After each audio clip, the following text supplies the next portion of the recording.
آپ اپنے دوستوں کو منع کریں گے تھوڑی دیر کے لیے، یہی ہے نا کہ وہ آپ کو کہیں گے کہ یار جا تو اپنا کام کر، تو یہ تانا آپ نے کس کے لیے سہا؟ تھوڑی دیر کے لیے وہ آپ کو برائی کہیں گے، تو یہ آپ نے جو اپنے اوپر اس شخص کی طرف سے آپ نے تھوڑی دیر کے لیے شدت برداشت کی، تو کس کے لیے برداشت کی؟ آپ خیر کی بات کہیں، آپ اچھائی کا جملہ کہیں، آپ لوگوں کو برائی سے منع کریں، آپ کہیں ان سے کہ یہاں شہید ہو گئے حضرت سعید ابن مسیب جیسے لوگ، لیکن حجاج ظالم تھا تو انہوں نے ظالم کہا۔ بڑی مار کھائی امام احمد بن حنبل نے، ان کا پورا کرتا اور ان کا پورا لباس اور تہمت خون سے سارا بھر گیا، لیکن انہوں نے بادشاہ وقت کو کہا جو تو کہہ رہا ہے وہ ٹھیک نہیں ہے، تو غلط کہہ رہا ہے۔ جنازے نکلے علماء اور محدثین کے جیلوں سے، لیکن انہوں نے کہا حق حق ہی ہوتا ہے، خیر خیر ہی ہوتی ہے۔ ہم بات ہی نہیں کرتے، ہم اپنوں کو منع ہی نہیں کرتے، ہم لاڈ میں پیار میں محبت میں تباہی کرتے جاتے ہیں اپنوں کی۔ جہاں کسی میں کمزوری دیکھیں ہاں سمجھائیں پیار کے ساتھ، قائل محبت کے ساتھ کریں، لہجہ مصلحانہ ہو، تنقید برائے تنقید نہ ہو، لیکن حق بات کریں۔ بنی اسرائیل کا جرم کیا ہے؟ ان کا جرم یہ ہے کہ اللہ تعالیٰ انہیں فرماتا ہے وَلَا تَلْبِسُوا الْحَقَّ بِالْبَاطِلِ، حق کو باطل سے نہ ملایا کرو، وَتَقْتُمُوا الْحَقَّ وَأَنْتُمْ تَعْلَمُونَ، اور جانتے بوجھتے ہوئے حق نہ چھپایا کرو، نہ باطل کو حق سے ملاؤ نہ حق کو چھپاؤ، وَأَنْتُمْ تَعْلَمُونَ، تمہیں پتہ ہے، تم جانتے ہو۔ میرے نبی پاک صلی اللہ تعالیٰ علیہ وآلہ وسلم نے ارشاد فرمایا جب کسی سے کوئی بات پوچھی گئی اور وہ بات جانتا تھا، اسے علم تھا، وہ گواہی اس کے پاس موجود تھی، وہ شہادت اس کے پاس تھی، اس سے پوچھا گیا لیکن اس بندے نے چھپائی، یہ سنن ابو داؤد میں حدیث ہے، اللہ کے محبوب فرماتے ہیں قیامت کے دن اس بندے کے منہ میں اللہ آگ کی لگام ڈال دے گا۔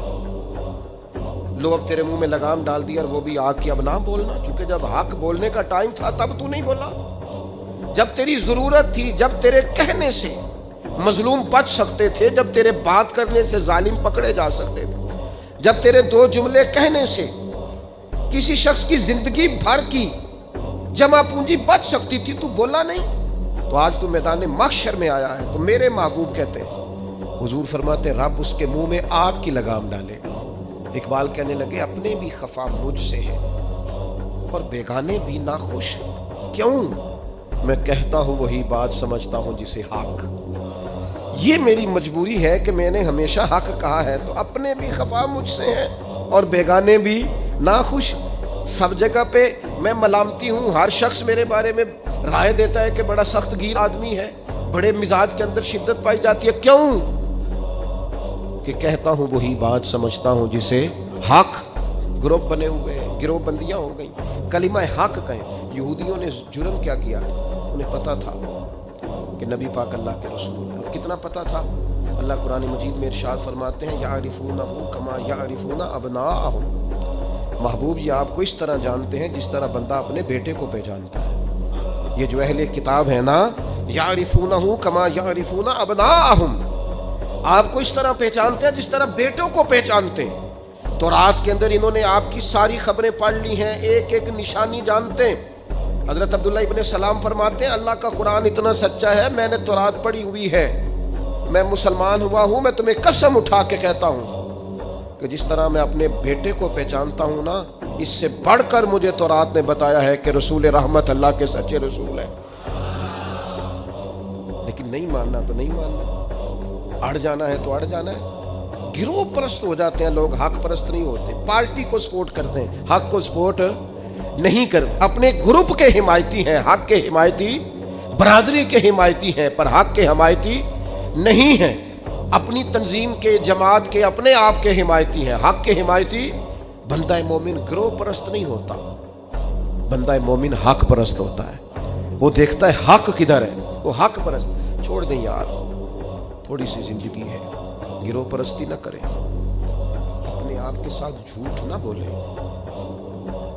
اپنے آپ کو دھوکہ نہ دیں، لوگوں کی گڈ بک میں آنے کا شوق چھوڑ دیں، رب کی بارگاہ کے اندر اپنے ضمیر کی عدالت کے اندر اپنے آپ کو رکھیں۔ خدا را ساری زندگی اپنی شخصیت کو اور اپنے کردار کے حسن کو چھپا کر نہ گزار دیں، ساری زندگی جو آپ کے اندر ایک مومن بیٹھا ہے، اس مومن کو سلا کے وقت کیوں گزارتے ہو؟ وہ اندر جو نبی پاک کا غلام بیٹھا ہے، جس نے اپنے کریم سے سیکھا ہے کہ سارا زمانہ بھی مخالف ہو تو بات وہی کرنی ہے جو حق اور سچ ہے، اس مومن کو کیوں سلاتے ہو؟ اسے تھپکی کیوں دیتے ہو؟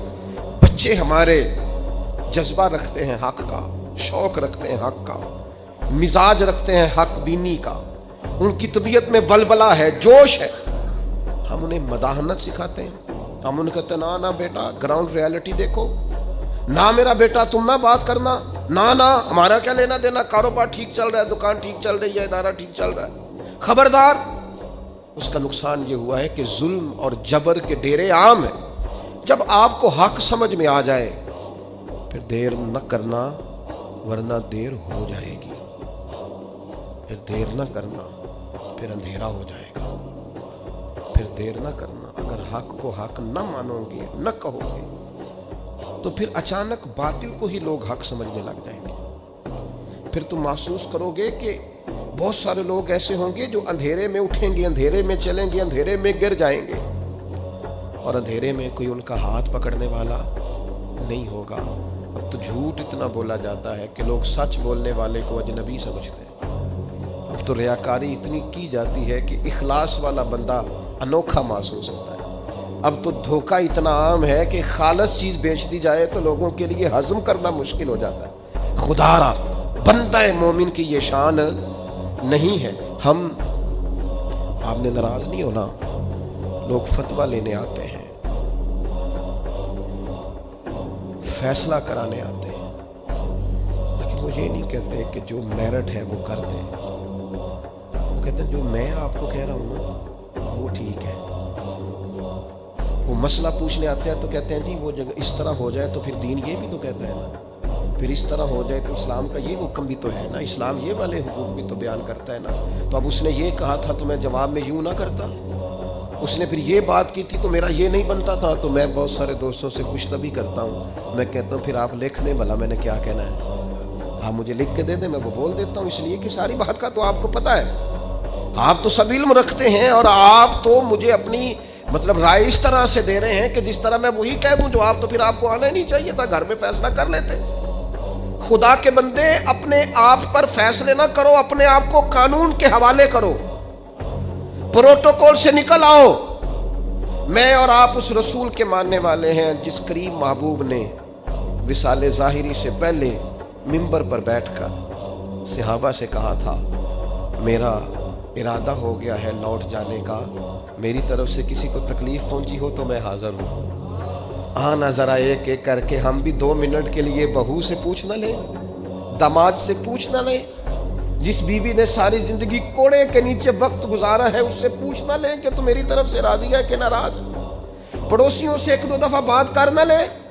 ایک صحابی اگر میدان بدر کے اندر عرض کرتے ہیں کہ یا رسول اللہ آپ نے صفیں سیدھی کراتے وقت مجھے تیر چبھویا ہے، حضور تو معصوم عن الخطا ہے، محبوب کے لیے تو یہ تصور کرنا جرم ہے، لیکن ہماری تعلیم کے لیے وہ صحابی کیا کہتے ہیں، حضور مجھے تیر چبھویا ہے، تو محبوب کیا فرماتے ہیں، مجھے استثناء حاصل ہے، وزیر اعظم پر، گورنر صاحب پر اور صدر پر پرچہ ہی نہیں ہو سکتا، میں چونکہ فلاں عہدہ رکھتا ہوں لہذا میرے ساتھ کیسے تو نے بات کر لی۔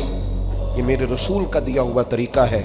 محبوب کریم نے گویا اپنے لفظوں میں بات کر رہا ہوں، حضور نے جو قانون بنایا تھا محبوب نے خود اپنے آپ کو اس قانون کے حوالے کیا، فرمایا آ جا میں کرتا ہٹاتا ہوں تو بدلہ لے لے، نا آؤ نا 2 منٹ کے لیے اپنے آپ کو کٹہروں میں کھڑا کرو نا، آؤ۔ جس جگہ پہ بیٹھ کے 25-30 سال سرکاری نوکری کی ہے، آؤ نا اپنے آپ کو کٹہرے میں کھڑا کرو، اپنی عدالت میں اپنے آپ کو پیش کرو۔ نوکری کی ہے کہ تعلقات نبھائے، سرکاری نوکری کی ہے کہ افسروں کو راضی کیا۔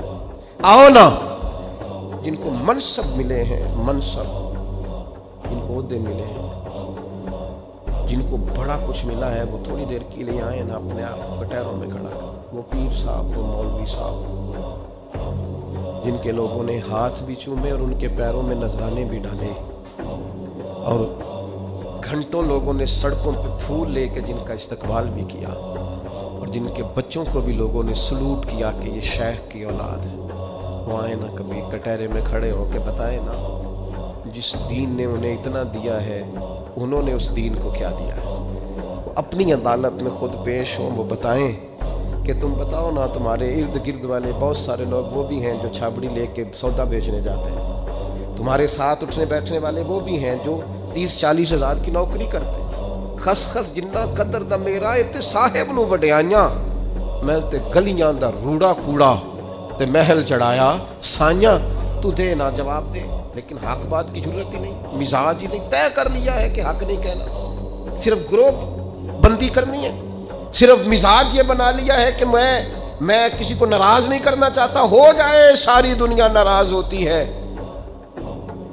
بس یہ سوچ کے رات سو جانا سارے ناراض ہو جائیں تو کام چل جائے گا، کہیں اللہ رسول نہ ناراض ہو جائے، یہ سوچ کے سویا کرو۔ ہمارا حضرت صفیہ رضی اللہ تعالیٰ عنہ ام المومنین ہے، آپ کا چونکہ ایک یہودیوں کی فیملی سے تعلق تھا، فرماتی میرے والد اور میرے چچا مجھ سے بڑا پیار کرتے تھے، میری طرف بڑی توجہ رکھتے تھے، تو میں جس دن حضور مسجد قباء کے قریب تشریف لائے تو میرے چچا اور والد حضور سے مل کے آئے، تو ان کی کیفیت اتنی بدلی ہوئی تھی، انداز اتنا بدلا ہوا تھا کہ میں ان سے ملنے گئی تو انہیں توجہ ہی نہیں کی، میں دروازے تک ان کے استقبال کو گئی، انہوں نے توجہ کوئی نہیں کی، بڑے عجیب سے پریشان تھے، پانی پوچھا تو انہوں نے اس پر بھی کوئی بات نہ کی، ایک دوسرے سے وہ کلام کرنے لگے والد اور چچا، تو میرے چچا والد سے پوچھتے ہیں کہ وہ جو تورات میں ہم نے نشانیاں پڑھی تھی یہ وہی نبی ہیں؟ تو میرے والد کہنے لگے حرف حرف سچا ہے، یہ وہی پیغمبر ہے۔ تو میرے چچا کہنے لگے پھر خیال کیا ہے، آپ کرنا کیا ہے؟ تو کہنے لگے میں جب تک زندہ رہوں گا معاذ اللہ ان کی مخالفت کرتا رہوں، حق پہنچ گیا ہے، اطلاع آ گئی ہے، انشراح صدر ہو گیا ہے، دل گواہی دے رہا ہے سچے رسول۔ حضرت صفیہ رضی اللہ تعالیٰ عنہ ام المومنین فرماتی ہیں کہنے لگے یہ وہی رسول ہیں، ایک ایک بات سچی ہے، ایک ایک حرف سچا ہے، ایک ایک قول سچا ہے، ان کی تو ادائیں بھی وہی ہیں جو تورات زبور انجیل میں لکھی ہیں، لیکن میں ساری زندگی مخالفت کروں گا۔ ہم نے غور کرنا ہے یہودیوں والی یہ عادت کہیں مسلمانوں میں تو سرایت نہیں کر گئی، جس کا ہمیں پورا پتہ چل جاتا ہے یہ حق ہے، ہم اس کے بھی مخالف ہیں، جس کی بات کے بارے میں انشراح صدر ہو جاتا ہے، دل گواہی دیتا ہے کہ بات بالکل ٹھیک ہے، اس کو بھی قبول نہیں کرتے۔ تو اہل یہود کا طریقہ ہے، مسلمانوں میں کیسے آ گیا؟ یہ کب ہوتا ہے؟ یہ کیوں ہوتا ہے؟ کیا چیز وجہ بنتی ہے کہ جب انسان اس طرح کا رویہ اختیار کرتا ہے؟ تو قرآن مجید نے اسے بھی بیان کیا، فرمایا ارأیت من اتخذ الہہ ہواہ، کیا آپ نے اس شخص کو دیکھا ہے جس نے اپنے نفس کی خواہش کو ہی اپنا خدا بنا لیا؟ ارأیت، کیا آپ نے دیکھا ہے من اتخذ الہہ ہواہ، اس شخص کو دیکھا ہے جس نے خواہش نفس کو ہی خدا مان لیا؟ نبی پاک صلی اللہ تعالیٰ علیہ وسلم نے ارشاد فرمایا آسمان کے سائے کے نیچے اللہ کے سوا پوجے جانے والے معبودوں میں سے سب سے سنگین اللہ کے نزدیک وہ معبود ہے جو لوگ اپنے نفس کی خواہش کو معبود بنا کے پوجتے ہیں۔ رب کہتا ہے انہوں نے اللہ کے مقابلے میں معبود بنا لیا، کس کو؟ نفس کی خواہش کو۔ ایک طرف اللہ کا حکم ہے، ایک طرف نفس کی خواہش ہے، چلتے کس طرف ہیں؟ رب کہتے ہیں انہوں نے نفس کی خواہش کو اپنا معبود بنا لیا، اللہ کا حکم نہیں مانتے۔ میں آپ سے ایک بات پوچھتا ہوں، جنازے کو بھی نماز ہی کہتے ہو نا؟ اس کا پورا نام کیا ہے؟ وہ بھی نماز ہے، اور فجر والی بھی نماز ہے۔ کتنا دوڑ رہا ہے بندہ، محلے کا ایک علاقے کا ایک بااثر آدمی انتقال کر گیا، دوڑ رہا ہے، چھٹی لی ہے، بھاگا ہے، جلدی سے وضو کیا، جنازہ پڑھنا ہے، لمبا چوڑا رش ہو گیا، صفیں گنی نہیں جا رہی، سر گنے نہیں جا رہے، یہ کس لیے آئے؟ کہتے نماز پڑھنے ہیں جنازے کی۔ اگر تو آئے ہو نماز پڑھنے تو فجر بھی نماز ہی ہے، ظہر بھی نماز ہے، عصر بھی نماز ہے، مغرب عشاء بھی۔ اگر تو نماز پڑھنے آئے ہو تو بتاؤ یہ والی چھٹی تم نے 5 نمازوں میں کیوں نہیں لی؟ اگر تو آئے ہو نماز پڑھنے تو پھر بتلاؤ یہ والا اہتمام فجر میں کیوں نہیں ہوا؟ یہ تم نماز پڑھنے نہیں آئے، یہ ہم اللہ کے حضور حاضری دینے نہیں آئے، یہ وہ جو سیاسی رکھ رکھاؤ ہے، یہ جو ذاتی تعلق، یہ نفس کی عبادت ہے، یہ اللہ کی عبادت نہیں ہے۔ یہ خواہش نفس کی تکمیل ہے. یہ رب کی عبادت، یہ تو اپنے خواہش کے پیچھے دوڑے آئے ہو. مجھے بتلاؤ نا. وہ ایک شاعر تھے، انہوں نے بات تو بڑی غلط کی، لیکن چلو بعض اوقات نصیحت کے لیے کچھ باتوں کو دہرا دینا چاہیے. پاکستان کے ایک معروف شاعر تھے، ان سے کسی نے کہا کہ آپ مسلمان ہیں؟ کہنے لگا آدھا مسلمان ہوں آدھا کافر ہوں. کس طرح؟ کہنے لگا اسلام کے اندر خنزیر بھی حرام ہے اور شراب بھی حرام ہے، لیکن میں خنزیر نہیں کھاتا، شراب پی لیتا ہوں. معاذ اللہ ثم معاذ. کہنے لگا خنزیر سے مجھے نفرت ہے، شراب میں چھپ کے کہیں کونے میں جا کے پیتا ہوں تو آدھا مسلمان ہوا نا. کہ اگر تو میں دین کا حکم سمجھ کے نفرت کروں تو پھر جتنی خنزیر سے کروں اتنی شراب سے بھی کروں. تو کسی نے اس پر تنقید کرنی چاہیے تو اس نے کہا ٹھہر جا ذرا سن، جس طرح شراب حرام ہے، جس طرح جوا حرام ہے، جس طرح خنزیر حرام ہے، ملاوٹ بھی تو اسی طرح ہی حرام ہے، حرام مال بھی تو اسی طرح ہی حرام ہے. یہ ایک ایسی تمہارے نفس کی خواہش ہے کہ خنزیر نہیں کھاتے. کہتے ہیں کہ کسی علاقے میں ایک آفیسر تھا تو وہ سب حرام مال اکٹھا کرتا تھا، تو کوئی کسی کی ضرورت ہی نہیں تھی اس سے بات کرنے کی. تو ایک بوڑھی اماں تھی، وہ بڑی حق بات کہنے کا مزاج رکھتی تھی. تو ان کی مرغی مر گئی تو اس کے گلے پہ چھری چلا کے نا تو اس آفیسر کے گھر دے آئی دیسی مرغی.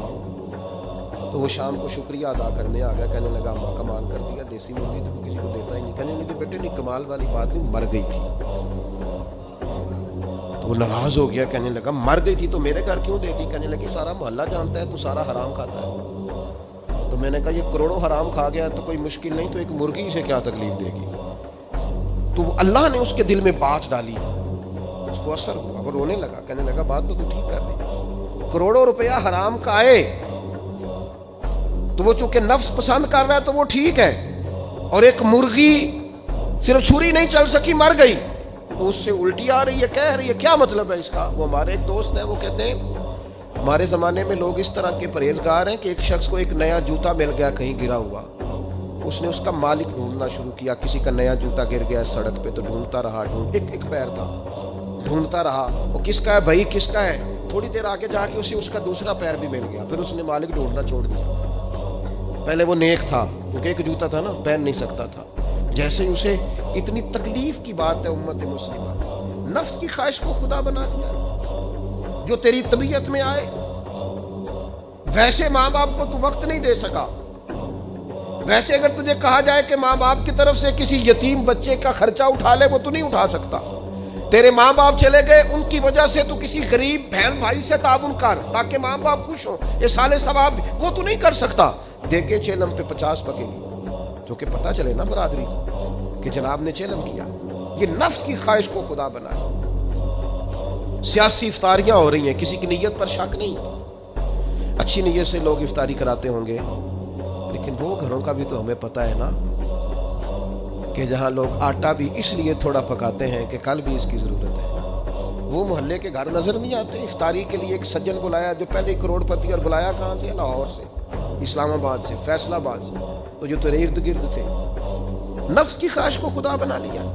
بندہ مومن کی یہ شان نہیں ہے. جب ہم اللہ تعالیٰ کی عبادت کریں گے، آپ کو پتہ ہے انبیاء کرام علیہ السلام کو لوگوں نے کیوں شہید کر دیا؟ انبیاء کرام کی لوگوں نے کیوں نافرمانی کی؟ اللہ کے رسول تو معصوم ہیں، کسی شخص سے کوئی مطالبہ نہیں کرتے تھے. نبی تو خالصتاً دائی بن کر اور تڑپ لے کر اللہ کے بندوں کو رب کی طرف بلاتا ہے. کیوں نہیں مانی لوگوں نے بات انبیاء کی؟ حضرت لوط علیہ السلام کی بات اس لیے نہیں مانی کہ وہ ہم جنس پرستی سے، لواطت سے روکتے تھے. کیوں لوگوں نے نافرمانی کی حضرت ابراہیم علیہ السلام کی کہ وہ کفر اور شرک سے روکتے تھے؟ کیوں لوگوں نے نافرمانی کی معاذ اللہ نبی پاک علیہ السلام کی کہ حضور فرماتے تھے کوئی بڑا چھوٹا نہیں؟ کیوں سردار بنے ہوئے ہو تم؟ کیوں غریبوں کا خون چوستے ہو؟ کیوں برادری ازم کے نام پر تکبر کرتے ہو؟ لوگ نافرمان ہو گئے. ہم کیا کرتے ہیں؟ جیسے ہی ہمارے نفس کی خواہش کو چوٹ لگتی ہے ہم فوری طور پر مخالف ہو جاتے ہیں. میں نے تو کیونکہ چھوٹا سا میرا تجربہ ہے، بہت ساری باتیں تو میں کرنا بھی نہیں چاہتا. میں نے تو دیکھا ہے مرید، شاگرد، قیرت مند، پیار کرنے والا، اس نے بھی ایک دائرہ بنایا ہوا ہے. وہ کہتا ہے کہ مجھے حکم تو دیا جائے، کسی چیز سے روکا نہ جائے. اگر کسی جگہ سے آپ نے کسی کو مرشد ہی مان لیا ہے تو پھر تو وہ آپ کو ایسا حکم بھی دے جو بالکل طبیعت کے خلاف ہے تو آپ یہ سمجھیں دوائی کڑوی ہے، اس میں شفا جلدی ہوگی، لیکن اس بات کے لیے تیار نہیں ہے۔ وہ ایک مزاج ہے، ایک مرضی کی طبیعت ہے، اس کے مطابق آپ دیکھیے نا، قرآن مجید ارشاد فرماتا ہے کہ یہ جو تھے نا قریش مکہ، یہ حاجیوں کو پانی پلاتے تھے، کعبے کے متولی تھے، ساری باتیں مانتے تھے لیکن کلمہ پڑھنے کو تیار نہیں تھے۔ اللہ کریم نے قرآن مجید میں فرمایا تم نے حاجیوں کو پانی پلانا اور کعبے کی خدمت کرنا اس کے برابر سمجھ لیا ہے کہ یہ کہا جائے کہ میں اللہ اور آخرت پر ایمان لایا، اور تمہیں یہ پانی پلانا بھی تب بھی نفع دے گا جب اللہ اور اس کے رسول کو مانو گے۔ لیکن وہ اپنی مرضی کا مزاج ہے نا جی، اپنی مرضی کی طبیعت ہے۔ اپنی زندگی کے اندر کچھ چیزوں پر توجہ کریں۔ نبی پاک علیہ السلام نے فرمایا جنت اللہ تعالیٰ نے مشکلات سے ڈھانپ دی ہے، دوزخ کو اللہ نے خواہشات سے ڈھانپا ہے۔ اپنی زندگی میں اپنی خواہشات پر توجہ دیں۔ حضور علیہ السلام نے پناہ مانگی ہے، اے اللہ میں نہ ختم ہونے والی خواہش سے تیری پناہ مانگتا ہوں۔ اپنی خواہشات پر، یہ جو ہم پیری مریدی کرتے ہیں نا، یہ جو بیعت کا سلسلہ ہوتا ہے، اس میں سب سے پہلا طریقت کا حکم یہ ہے کہ مرشد آپ کو وہ حکم دے گا جو آپ کی مرضی کے خلاف ہو، اور اگر آپ اسے صحیح کر کے قبول کریں گے نا، دیکھیں بندہ اللہ کا بندہ کب بنتا ہے؟ اللہ کا بندہ تب بنتا ہے جتنا مزہ اسے نیند میں آتا ہے نا، اگر اتنا ہی مزہ اسے فجر کے وقت نیند چھوڑنے کا ہے نا، پھر وہ رب کا بندہ ہے۔ اتنے مزے سے ہی وہ اٹھے، جتنا مزہ اسے روٹی کھانے کا آتا ہے نا، اتنا ہی مزہ اسے رمضان میں روزہ رکھنے کا ہے، پھر وہ اللہ کا حقیقی فرما بردار ہے۔ جتنا لطف اس شخص کو اللہ تبارک و تعالیٰ کی دی ہوئی نعمتوں کو استعمال کرنے کا آتا ہے نا، اتنا ہی مزہ اسے اگر اللہ کی بارگاہ میں مجاہدے کا آئے، پھر وہ رب کا بندہ ہے۔ تو اپنے مزاج کے اندر حق کہنے کا حوصلہ پیدا کریں۔ آپ کے دائیں بائیں جو لوگ غلطیاں کریں انہیں محبت سے سمجھانے کی کوشش کریں، اور کچھ تھوڑا سا نا نفس کی مخالفت کا، جو آپ کی طبیعت میں چاہے وہ ہو جائے تو مزہ کیا رہا۔ ایک بات آپ نے آج کے جمعے سے بطور سبق لے کے جانی ہے، نفس کی تھوڑی مخالفت کریں، چھوڑ دیں اندر باہر لڑنا، اپنے آپ سے لڑنا شروع کریں، اپنے آپ سے تھوڑا سا جہاد شروع کریں۔ ہمارا سب سے زیادہ مسئلہ اپنے ساتھ ہے، ہمیں کسی نے پریشان نہیں کیا، صرف ہماری اپنی خواہشات نے پریشان کیا۔ آپ خواہشات سے تھوڑا سا لڑیں، ایک ایک دو دو کر کے خواہشات کو چھوڑیں، آپ خود محسوس کریں کہ زندگی حسین ہو گئی۔ میرے ایک سنگی ہیں، کوئی اختلاف ہو گیا ان کا گھر کے اندر، تو میں نے بلایا، میں نے کہا کیا ہوا ہے؟ انہوں نے پہلے سٹے آکھیا، انہوں نے کہا حضور ساری غلطی میری ہے، بڑی کوشش کرنا پر میرا اپنے آپ تے کنٹرول، میرا دل خوش ہو گیا، ورنہ آج کل ساری غلطی میری ہے، یہ تے سوال ہی نہیں نہ پیدا ہونا، میں تے غلطی کراں، یہ کتے لکھے میں ہی تے نہیں کرتا، باقی ساری دنیا کر دی۔ یہ چھوڑ دیں، یہ بہت بڑی بات ہے کہ انسان تھوڑا سا دو قدم پیچھے ہٹ کے کہ نہیں، غلطی تو ساری ڈھونڈتا پھرتا ہوں، اے اقبال میں اپنے آپ کو ڈھونڈتا پھرتا ہوں، اے اقبال اپنے ڈھونڈتا پھرتا ہوں، اے اقبال اپنے آپ کو، آپ ہی گویا مسافر، آپ ہی منزل میں، وما علینا الا البلاغ۔